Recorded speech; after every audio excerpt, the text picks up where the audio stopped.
Here we are on location in lovely Dallas, Texas at this week's Quick Start Real Estate School for Ask Ron. Hi everybody. First of all, this is Todd Foster, one of our mentors.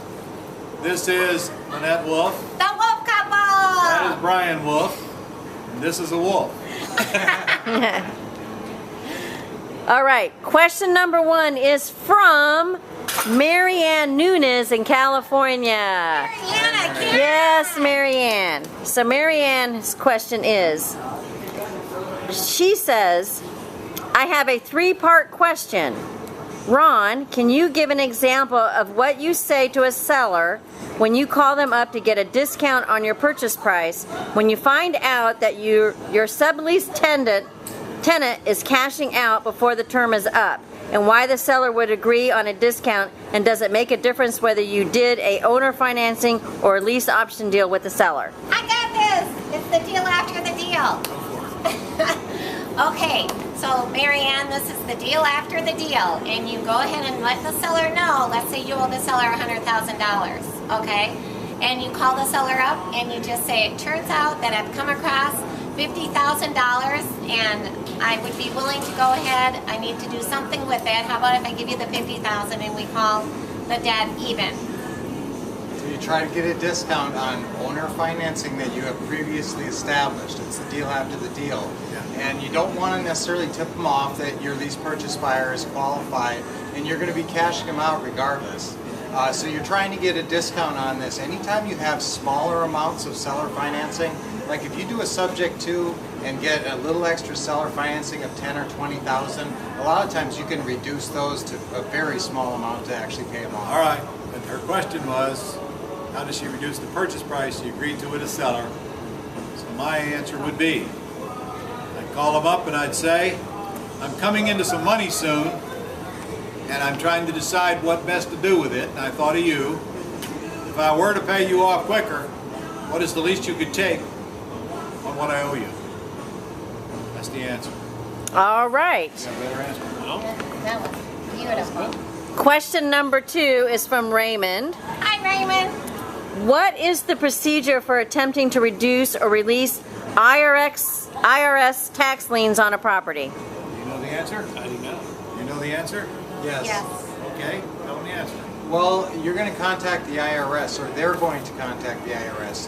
The first thing to do whenever you have a situation like someone dealing with an institution is get whatever correspondence they have from that institution. See if it's got a contact person, see if there's somebody that they've talked to in the past, and maybe they have an established relationship with somebody at the IRS.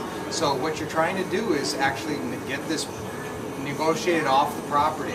This lien will follow the individual, but if you let the IRS know that you're purchasing the property is transferring into your company's name, this person is no longer going to have anything to do with the property. Sometimes the IRS will negotiate to release the lien off the property, not the person, and you can't tell the seller, now this is going to resolve this lien for you. This is going to follow them around, but you can oftentimes clear it off of the property. All right, let me clarify that. Because your question was how to get them to discount the lien. You don't discount the lien. You ask for a release of lien. You're not going to get it until you get a copy of a recorded deed where you now own the property, so they know you're not negotiating on behalf of the one that's got the lien against them. The IRS may release the lien when they know there's no reason to harm you because you don't owe them any money. But it is true, the lien stays on the person. All you need to do is get it released from the property. You'll fill out a form, and you go down to the IRS agency, you fill out a form, you ask for a release of lien. They'll ask you a bunch of questions, one of which is, how can we prove the value, show them the assessed value, and they will absolutely want to see a copy of the deed to prove you own it. And then whatever else they want, you answer it, and you'll likely get a release of lien in the mail in a couple of weeks. Once you get the release of lien in the mail, you go down and record it, there's no longer a lien on that property. I've done it 23 times. All right. That concludes that question. That was pre-Obama. It might have totally changed now. Here's the key though on this is don't let a deal slip away, because we got a deal in class right now that has the same situation where it's a $210,000 IRS lien just on the husband, so we're trying to figure that out for them. Just And- on the husband? Yeah. But not on the wife? Yeah. And husband and wife own the house? Yeah. Then the lien doesn't attach to the house. Yeah, so, So it's not an issue, yeah, so guys, it's good to know all these lien issues. unless they file jointly. Oh, Does anybody know? that I don't know. I need to find that out. All right, so the next question, which is the final question, is from Scott in California. Scott, Scott? Would you consider purchasing a home warranty for your tenant buyers' use in a lease option deal? Todd's going to answer this. Yeah, and normally I wouldn't. The only reason I would even consider it was if the buyer, if it was a deal killer for the buyer and they were going to put down an extremely large non-refundable option deposit. These home warranties are pretty cheap, so I mean, I might consider it in that standpoint, but normally I wouldn't. I think we better go back and listen to that question again. She said on a lease option deal, and I'm not sure you can buy a home warranty on a house you don't own. Well, oh, okay. Well, if I think she's talking about if she puts a tenant buyer in So the property. you, the seller, might be able to buy one. If I own it, subject to. Yeah, Right. no matter how you own it. If you own it, you might buy one for the tenant buyer. You may get your money from the tenant buyer to pay for it, but I don't think the tenant buyer can actually buy one. Remember, the whole key on the way the lease purchase program works is that they're responsible for all the repairs and maintenance of the property.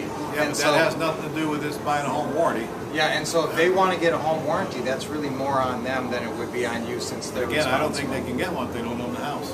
Yeah. Well, But if you can. yeah, If they want one, and they you can buy pay it. for it. Correct. You can get it, That's and they what I can. just said. yeah. All right. All right, Next question. everyone's in agreement on that answer. So that concludes this week's Ask Ron. Okay. Hey. Well, we'll see you again next week, and by that time, I expect you at least to have 2 houses under contract. Yes. No excuses. Get out there and get them under Yeah. contract.